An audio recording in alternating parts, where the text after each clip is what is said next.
Now You See Me, Now You Don't is showing off new magic tricks for the franchise's third installment, and that is our first hot topic, brought to you by MJ the Musical at Walton Arts Center.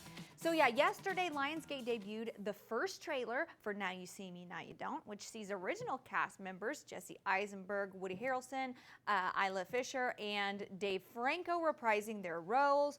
Morgan Freeman is returning for this one, and the logline teases, quote, the Four Horsemen return along with a new generation of illusionists performing mind-melding twists, turns, surprises, and magic unlike anything ever captured on film. It hits theaters on November 14th. So you got to fill me in. I have no idea what this is about. I never saw the first one. I don't even know if I heard of it. Okay, I have to tell you something. I never saw it either. Okay. But listen, I know what it's about. These guys are illusionists and they rob people. Okay, so it's a heist kind of thing. Yeah. Right? Looks like they're taking their talents to Europe. Maybe they were in the United States for the first one. This one looks like it's kind of globe traveling sort of thing. So it's exciting. I mean, I've heard a lot of people buzzing about it lately, so maybe I have to give it a shot. All the buzz, yeah. Jesse Eisenberg for sure. I love that, yes. Well, fans are saddling up to see Beyonce's highly anticipated Cowboy Carter tour. The tour officially kicked off Monday night at SoFi Stadium in LA.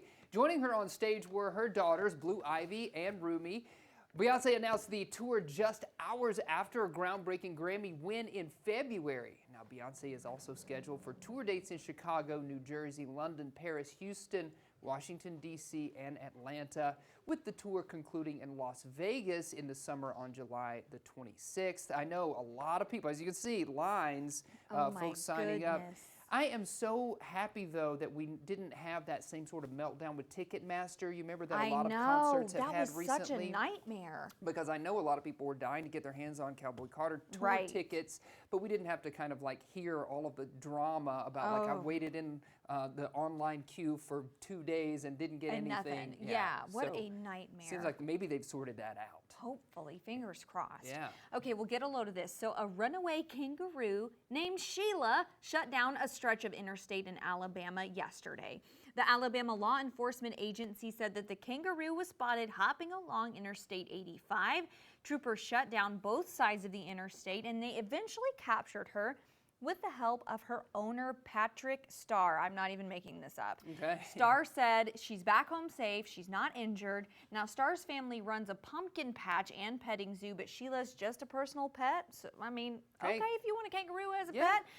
But definitely glad that she's safe, just hippity-hopping down the highway. Yeah. Like, what? Like, yes, put another Kangaroo shrimp on the Barbie. Yeah, excuse me. Sheila. Sheila. Excuse me, Sheila. Skipping on down the freeway there. Really cool.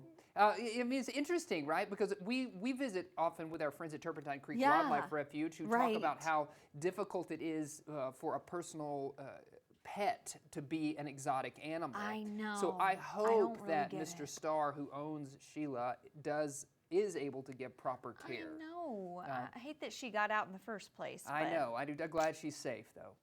Well, Hollywood star power here, Jenna Ortega, is taking her talents to the director's chair. The Wednesday star said she's been working on a script for almost 10 years and feels that now is the right time to bring it to life. She went on to say that she not only wants to star and produce the film, but also direct it. She said, quote, "It's weird because it's something that I thought of when I was younger and when I first started out in this field. And it's only now that I'm actually starting to take the steps to get it made. I'm just putting the puzzle pieces together in my head, so I think I needed a few years of that under my belt to understand the order of doing things." And I think that's wise, you know, kind of waiting a moment. It does seem like it's a bit to bite off, though, being the producer and the director and to star in the film. It also sounds like something she's very passionate about because it's been with her for several years. I agree. It is interesting, but it's smart that she's kind of, you know, you learn by doing in this kind of industry, and so great on her for just waiting it out. Yes, I know. I'm excited to see Wednesday when that comes out, and obviously, oh, yeah, ear to the ground on what happens with this film.